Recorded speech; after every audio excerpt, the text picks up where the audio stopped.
जय हिंद दोस्तों। आपका अपने चैनल विद्यारंभम में एक बार फिर से स्वागत है।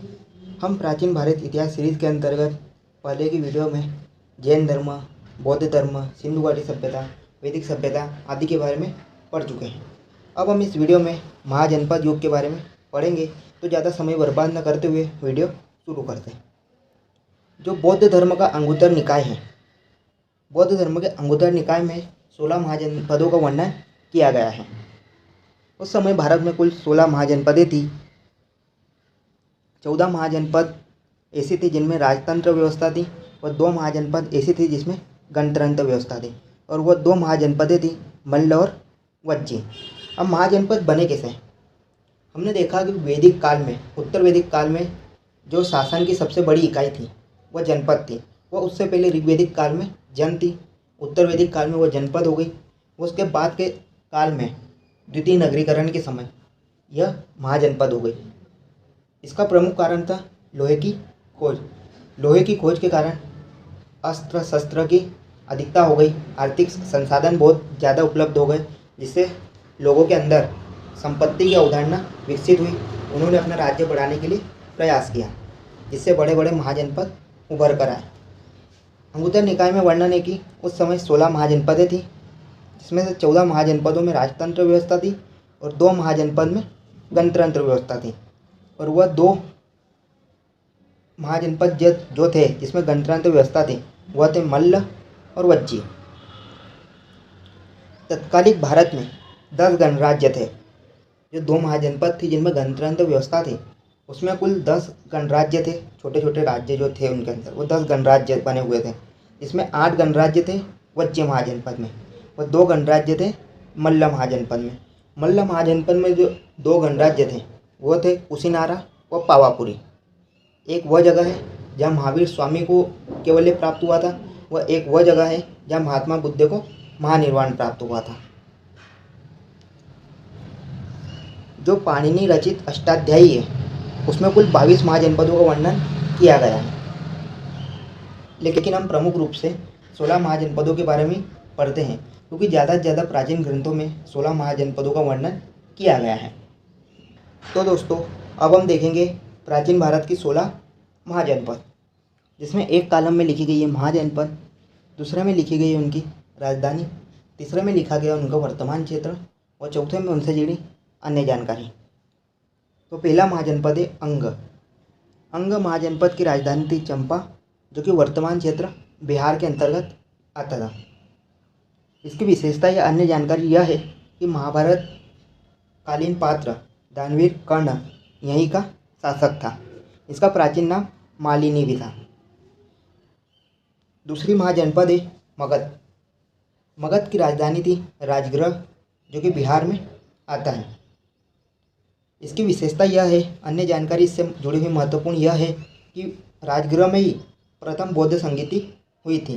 प्रथम बौद्ध संगीति कब हुई थी? यह 483 ईसा पूर्व हुई थी। इस बौद्ध संगीति की अध्यक्षता महाकश्यप जी ने करी थी। वह इस समय शासक अजातशत्रु था। इस बौद्ध संगीति में महत्वपूर्ण कार्य यह हुआ था कि आनंद ने सुत्त पिटक व उपाली ने विनय पिटक की रचना करी थी। तीसरा महत्वपूर्ण जो महाजनपद था वह था कंबोज, जिसकी राजधानी थी हटक। यह पाकिस्तान अफगानिस्तान क्षेत्र में पड़ता है। चौथी महाजनपद थी गांधार, जिसकी राजधानी थी तक्षशिला। यह पाकिस्तान व अफगानी क्षेत्र में पड़ता है। इसकी अन्य जानकारी, महत्वपूर्ण अन्य जानकारी यह है कि महाभारत कालीन पात्र शकुनी मामा यहीं का निवासी था। पांचवी महाजनपद है सुरसेन, जिसकी राजधानी मथुरा थी और यह वर्तमान में उत्तर प्रदेश में आता है। छठी महाजनपद थी वज्जी, जिसकी राजधानी वैशाली या विदेह थी। यह उत्तर प्रदेश में आता है। इसी वज्जी में 8 गणराज्य थे। पहला गणराज्य था लिच्छवी, जिसकी राजधानी थी वैशाली, व दूसरा गणराज्य था महत्वपूर्ण शाक्य, जिसकी राजधानी थी कपिलवस्तु। गौतम बुद्ध के पिताजी इसी गणराज्य के प्रमुख थे। अगला महाजनपद है मल्ल। मल्ल की राजधानी कुशावती व कुछ पावापुरी थी। यह वर्तमान में उत्तर प्रदेश के अंतर्गत आता है। इसमें 2 गणराज्य थे, पहला गणराज्य था कुशावती, जहाँ पर महात्मा बुद्ध को महान परिनिर्वाण प्राप्त हुआ था। दूसरा गणराज्य था पावापुरी, जहाँ पर महावीर स्वामी को कैवल्य प्राप्त हुआ था। अब है 8वां महाजनपद कौशल। कौशल महाजनपद की राजधानी थी श्रावस्ती, जो कि वर्तमान क्षेत्र उत्तर प्रदेश में पड़ता है। यहाँ पर महात्मा बुद्ध ने सर्वाधिक उपदेश दिए थे। कौशल महाजनपद की राजधानी श्रावस्ती में ही महात्मा बुद्ध ने अपने सर्वाधिक उपदेश दिए थे। 9वां महाजनपद है वत्स। वत्स की राजधानी थी कौशाम्बी, जो कि वर्तमान उत्तर प्रदेश के क्षेत्र में आता है। 10वां महाजनपद है चेदी महाजनपद। चेदी महाजनपद की राजधानी थी शक्तिमती, जो कि वर्तमान उत्तर प्रदेश व एमपी के क्षेत्र में पड़ती थी। जो महाभारत कालीन व्यक्तित्व था शिशुपाल, वो यहीं का शासक था।